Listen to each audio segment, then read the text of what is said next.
This is your UOW update. I'm Hannah Robertson. The University of Wollongong is hosting the inaugural TEDXU Wollongong this week. The high-profile event featuring a mix of leading experts and inspiring speakers from the world of medical bionics. What we hope to do is make new connections between our audience members and the speakers we have presenting on that night. We have a lot of health and medical people attending, and we'd like these people to connect with our researchers and have potential partnerships. Cochlear implant recipient Sue Young is among those sharing their experiences.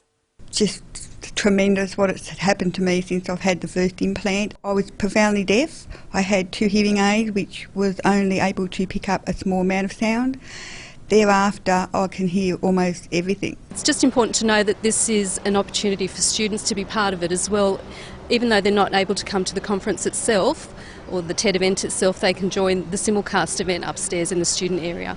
The Salvation Army's Red Shield appeal is over for another year, and despite disappointing results across most of Australia, the Illawarra again showed its support. We always struggle to get people to go out door knocking, and particularly today, it's not a very pleasant day, but we have static points where people can donate money through the week. People say we thank God for the Salvation Army, but we also thank God for the generous people of the Illawarra. The UOW Kids Uni has taken part in the National Simultaneous Storytime. Local librarians joined others across the country to simultaneously read The Very Cranky Bear.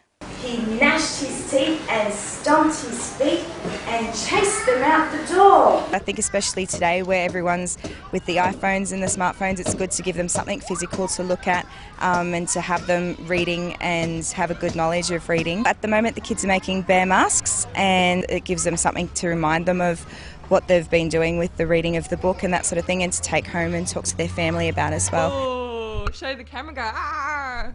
Wollongong has put itself on the international CrossFit sport map by successfully hosting the Australian and New Zealand Regional CrossFit Games. The Games attracted competitors from across Australia and New Zealand. Personally, it's fantastic. We're a local CrossFit affiliate. It brings CrossFit alive for the Illawarra, so for us it's a great advantage. While some athletes didn't record the results they wanted, the CrossFit spirit was evident throughout. We competed in the dumbbell snatch earlier, but one of the dumbbell snatch got the better of us, unfortunately. But I guess I know the spirit of CrossFit is just to give you all. North Sydney's Chad Mackay took out the men's event, while Cara Gordon from Brisbane won the women's. Schwartz's CrossFit Melbourne finished first in the team's competition. UOW is again saying goodbye to its international exchange students, with Study Abroad hosting its farewell. So this event is called the Study Abroad and Exchange Farewell Ceremony, and it's an event that we hold at the end of every semester so that we can farewell all of our study abroad and exchange students who will be leaving us. I guess Australia has taught me studying is one thing, but you also have got to enjoy life. You got to travel and see things and experience new things, and it's more like a soul thing, you know, just sitting out there, know that your toes are in the water, touching the rest of the world. We do consider every single student, no matter whether they are international students or domestic or students coming on study abroad and exchange, we consider them all to be UOW alumni, and they all go out and be in different parts of the world, and they become ambassadors of the university in their own capacity. Balancing uni, work and a social life can be difficult, especially when it comes to exam time. We went out and asked what students do to cope with the stress and pressure caused by exams and final assessments. What's your top tip? Sleep and relax. That's my top tip.